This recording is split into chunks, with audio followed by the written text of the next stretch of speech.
حکمرانوں، سیاستدانوں، مذہبی لوگوں، تم ہم سے کہتے ہو صبر، تحمل، بردباری۔ محرم صبر کا مہینہ ہے۔ صبر میں تقسیم ہے، کوئی نون لیگ میں ہے، کوئی کاف لیگ میں ہے، کوئی پیپل پارٹی میں ہے، کوئی پی ٹی آئی میں ہے، کوئی جماعت اسلامی میں ہے۔ تو ہر بار یہ کہتا ہوں کہ میرے لیے یہ اعزاز ہے کہ جس جلسے کا آغاز میں نے خود کیا تھا، آج بطور مہمان خصوصی بھی مجھے اس میں شریک ہونے کا موقع مل رہا ہے۔ اور یہی نہیں، رات کو جو پروگرام ینگ شاہین اسٹیڈیم میں ہوا، اس کو بھی میں نے شروع کیا تھا۔ یہ تو میرے علم اور وہم و گمان میں بھی نہیں تھا کہ جس پروگرام کو میں شروع کر رہا ہوں، اس میں بطور مہمان خاص کے مجھے آخری خطاب کرنا پڑے گا۔ لیکن یہ اللہ تعالیٰ کی مہربانی ہے، جس کا جتنا بھی شکر ادا کیا جائے کم ہے۔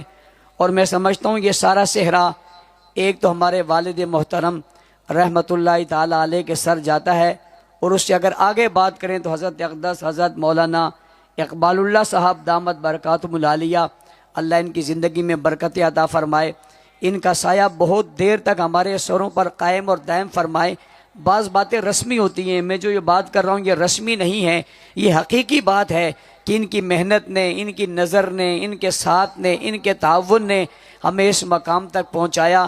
آج دنیا بھر میں اگر ہماری آواز جا رہی ہے تو اس کے پیچھے ایک شخصیت نمایاں ہے، اور اسے مولانا اقبال اللہ صاحب کہتے ہیں۔ میری دعائیں ہیں اللہ تعالیٰ ان کو، ان کے پورے خاندان کو اللہ تعالیٰ عزتوں سے مالا مال فرمائے، اور ان کا سایہ ہمارے سروں پر بہت دیر تک قائم دائم صحت اور عافیت کے ساتھ رہے۔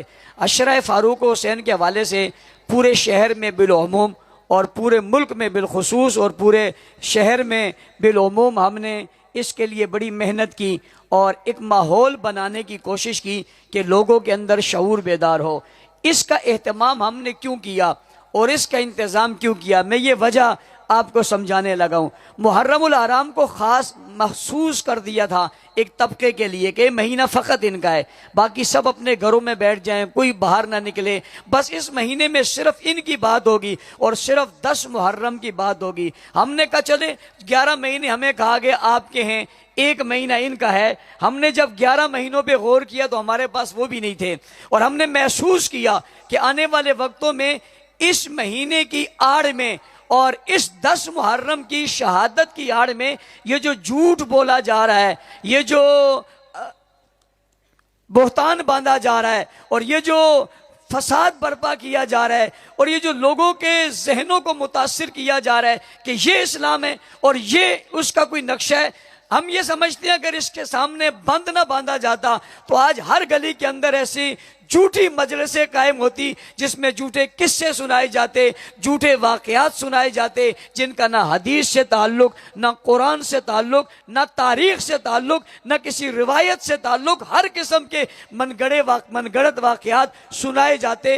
ان چیزوں کو سامنے رکھتے ہوئے ہم نے محرم الحرام کی حقیقت کو بتانے کے لیے اور اس کی اہمیت کو اجاگر کرنے کے لیے، سچ کو روشناس کرانے کے لیے، اپنے مستقبل میں اپنے بچوں کے یعنی بچوں کو محفوظ کرنے کے لیے، ان کے عقیدے اور ان کے نظریے کو محفوظ کرنے کے لیے، مساجد اور مدارس کے سامنے بند باندھنے کے لیے، یعنی دشمن جو حملہ آور ہو رہا ہے اس سے بچانے کے لیے ہم نے عشرہ فاروق و حسین کا نام دیا کہ اس مہینے میں ایک تذکرہ نہیں اور تذکرے بھی ہیں۔ وہ یہ ہیں کہ 1 محرم الحرام کو حضرت فاروق اعظم رضی اللہ تعالیٰ عنہ کے یوم شہادت ہے، اور 1 محرم کو ان کا تذکرہ بھی کیا جائے اور ان کا نام بھی لیا جائے اور یہ بتایا جائے عمر کون ہے۔ اور میں سمجھتا ہوں ہمارے بچوں کو، ہمارے دوستوں کو، ہمارے لوگوں کو حضرت عمر کا تذکرہ ضرور معلوم ہونا چاہیے۔ مولانا دیشانی صاحب یہ بات کہہ چکے ہیں، میں دہرانا نہیں چاہتا۔ ہمارے ملک میں لوگ پارٹیوں میں تقسیم ہیں، کوئی نون لیگ میں ہے،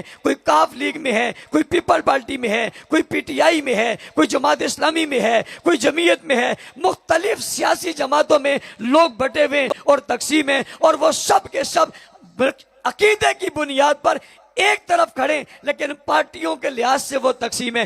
میں تمہیں پارٹیوں کے لحاظ سے کچھ نہیں کہنا چاہتا. کوئی کسی پارٹی میں بھی ہے, اس نے سوچا ہوگا, اس نے سمجھا ہوگا, وہ اس پارٹی میں شامل ہوا ہوگا.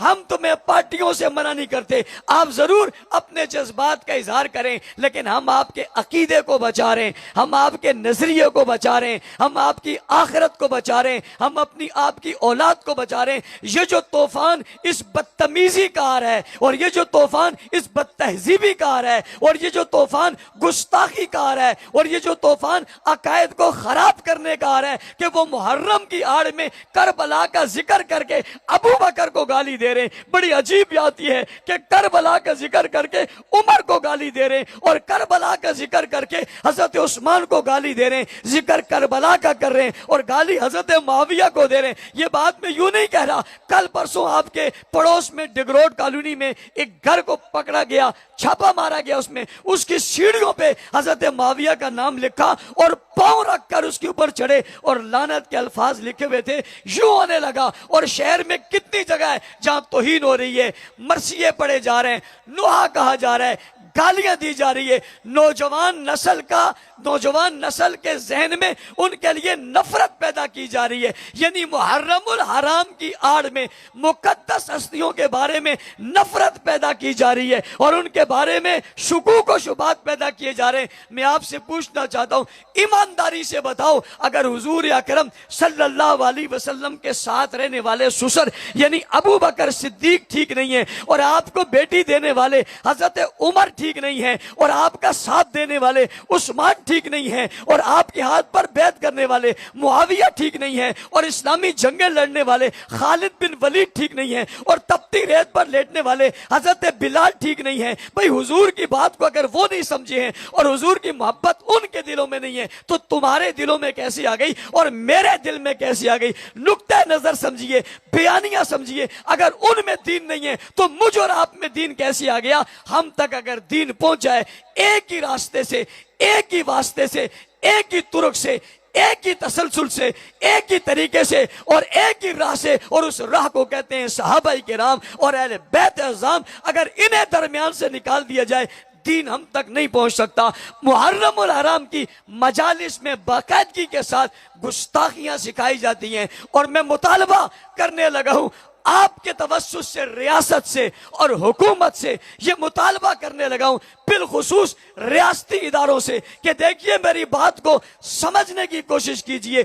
اس وقت ہم نے کراچی سے لے کر گلگت تک بے شمار FIR درج کروائی ہیں جن میں کوئی ذاکر گستاخی کر رہا ہے یا کوئی نوجوان سوشل میڈیا پر ایسے گستاخانہ مواد لوڈ کر رہا ہے جس میں وہ گالی دے رہا ہے, بھلا بھلا کہہ رہا ہے, لعنت بھیج رہا ہے. اور لعنت بھی کسی سیاسی پارٹی کے فرد پر نہیں, کسی سیاسی جماعت کے لیڈر پر نہیں, آج کے کسی جج پر نہیں, اور آج کے کسی MNA اور MPA پر نہیں. وہ لعنت بھی نعوذ باللہ نقل کفر نباشت نبی کے خاندان پر اور نبی کے گھرانے پر کر رہا ہے. یہ لعنت کر رہا ہے. میں پوچھنا چاہتا ہوں اسے یہ ذہن کس نے دیا ہے؟ میں سوال کرنا چاہتا ہوں اس کے اندر یہ زہر کس نے بھرا ہے؟ میں پوچھنا چاہتا ہوں اسے نفرت کے اس میدان میں کس نے کھڑا کیا ہے؟ میرا سوال ہے ریاست کے لوگوں سے, یہ جو FIR درج کروا رہے ہیں اور یہ جو لوگ گالیاں بک رہے ہیں اور یہ جو لعنتیں کر رہے ہیں اور یہ جو لوگ برا کر رہے ہیں اور برا بھلا بھی مقدس شخصیات کو کہہ رہے ہیں,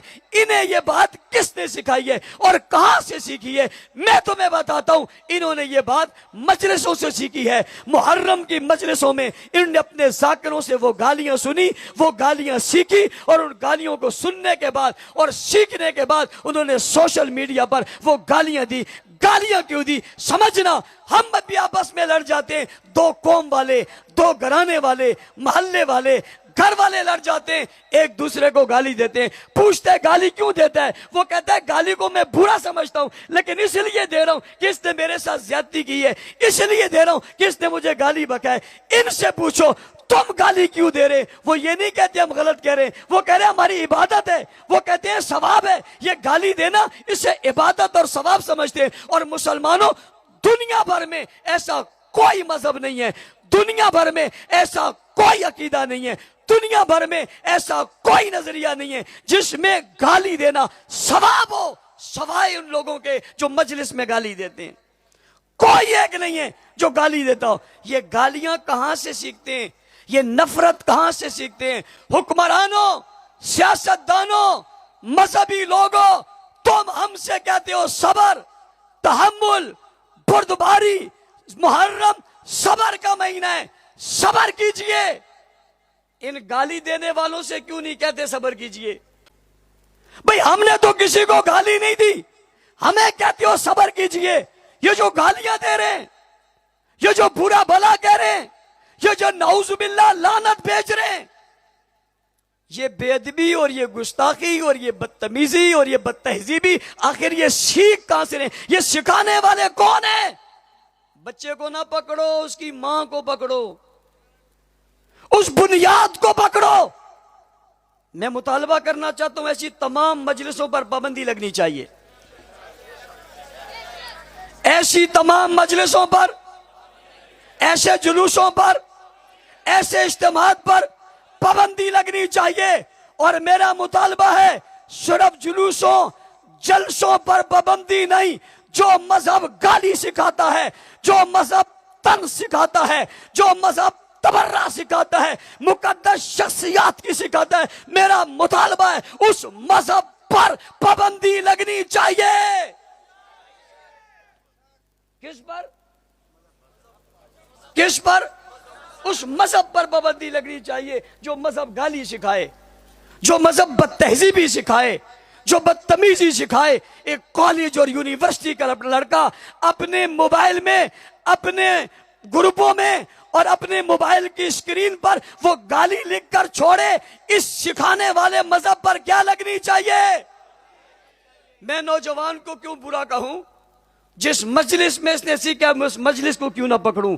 جس مذہب نے اسے یہ اجازت دے کر گستاخ بنایا اسے کیوں نہ پکڑوں؟ بنیادی بات ہے، اس مذہب پر پابندی ہونی چاہیے، نہیں ہونی چاہیے۔ اور میں محرم کے دنوں سے اور اس سے پہلے بھی یہ بات دہراتا چلا جا رہا ہوں، آج مہینہ بعد میں یہ بات پھر دہرانا چاہتا ہوں، اور وہ بات یہ ہے کہ آپ ہر چیز پر محرم میں پابندی لگاتے ہیں۔ ڈبل سواری پر پابندی ہے، مسجد میں اذان پر پابندی ہے، جس جگہ سے جلوس گزرے اس روڈ پر پابندی ہے، اس بازار پر پابندی ہے، اس مارکیٹ پر پابندی ہے۔ میں نے کہا یہ پابندیاں سب کیوں لگاتے ہو؟ تم سب کو پابند کر کے گالی دینے والے کو آزاد کیوں چھوڑتے ہو؟ سب پر پابندی لگاتے ہو اور گالی دینے والے کو یہ اختیار کس نے دیا ہے حکومت کو؟ حکومت کو ٹیکس ہم دیتے ہیں، اکثریت پہ ہم ہیں، رہتے ہم ہیں، جب مشکل ہے ساتھ کھڑے ہم ہوتے ہیں۔ یہ کون ہے جو گالیاں دینے کے لیے انہیں پروٹوکول دیا جاتا ہے، اجازت دی جاتی ہے، لائسنس دیا جاتا ہے، ہم کہتے ہیں انہیں روکو، وہ کہتے ہیں ان کے پاس لائسنس ہے، ان کے پاس۔ میں نے پوچھا لائسنس گالی دینے کا ہے، جھوٹ بولنے کا ہے، کس چیز کا لائسنس ہے؟ کہتے ہیں جی وہ جلوس کا لائسنس ہے۔ میں نے کہا جلوس کا لائسنس باقی رہے، ہمیں کوئی اعتراض نہیں ہے، مگر جلوس کے لائسنس کی آڑ میں کسی نے گالی دی، یہ گالی برداشت۔ سب چیز کو بند کرتے ہو، پریشان رہتے ہو، فوج سمیت، رینجر سمیت، انتظامیہ سمیت ہر طبقہ ہی پریشان ہے، جان کیوں نہیں چھڑاتے؟ انہوں نے کہا مولانا صاحب جان کیسے چھڑائیں؟ میں نے کہا ہم زبانی باتیں کرنے کے دعوے دار نہیں ہیں، ہم عمل بتاتے ہیں، فارمولہ بتاتے ہیں۔ کہنے لگے وہ کیا؟ میں نے کہا کسی چیز پر پابندی مت لگاؤ، جلوس پر پابندی لگا دو، نہ موٹر سائیکل پر پابندی لگانی پڑے گی، نہ دکان پر پابندی لگانی پڑے گی، نہ بازار پر پابندی۔ میں بڑا حیران ہوں، مجھے کل پرسوں کسی نے بتایا جلوس فیچر کالونی میں، راستے معین آباد کے بند ہیں۔ یار اتنی بڑی اکثریت ہے ہماری، یہ مذاق نہیں ہے ہمارے ساتھ، یہ توہین نہیں ہے، یہ لوگوں کے حقوق پامال نہیں ہے، ان کو اپنے گھروں میں جانے کی اجازت نہیں ہے، اور یہاں باہر سے آ کر لوگوں کو ناچنے کی اجازت ہے۔ اپنے گھر میں آنے کے لیے تمہیں پوچھنا پڑے گا، انہیں غیر باہر سے لا کر تم روڈ اور چوکوں پہ گالیاں دینے کے لیے آزاد چھوڑو گے؟ اور عجیب بات ہے جیسی مسجد آتی ہے ان میں کرنٹ بھر جاتا ہے. لکھ کر دیتے ہیں مسجد کے سامنے کھڑے نہیں ہوں گے, لیکن جیسی مسجد آتی ہے پتہ نہیں ان میں شیطان اتنا دوڑ آتا ہے, وہ کہتے ہیں ہم نے ماتم یہیں کرنا ہے, یہی ماتم کرنا ہے. بھئی یہاں کیوں کرنا ہے, ذرا آگے چل کے کرو. کہتے ہیں یہ عبادت ہے. میں پوچھنا چاہتا ہوں یہ کون سی عبادت ہے جو میری مسجد کے باہر ہوتی ہے تیرے عبادت خانے میں نہیں ہوتی؟ یہ کون سی عبادت ہے؟ اور میں ایک بات اور بتانا چاہتا ہوں. لوگ کہتے ہیں یہ عبادت ہے. میں نے کہا کیا ماتم یہ عبادت ہے؟ میں نے کہا اچھا یہ عبادت ہے, تو یہ کب شروع ہوئی ہے؟ عبادت تو وہ ہے جو اللہ نے بھیجی ہے, حضور نے بتائی ہے. اونچی اونچی اونچی ایسے ہی ہے. اذان عبادت ہے, مکہ میں ہوتی ہے, مدینہ میں ہوتی ہے. نماز عبادت ہے, مکہ مدینہ میں ہوتی ہے. اونچی اونچی اونچی مکہ مدینہ میں ہوتی ہے. تلاوت عبادت ہوتی ہے, تراویح عبادت ہوتی ہے,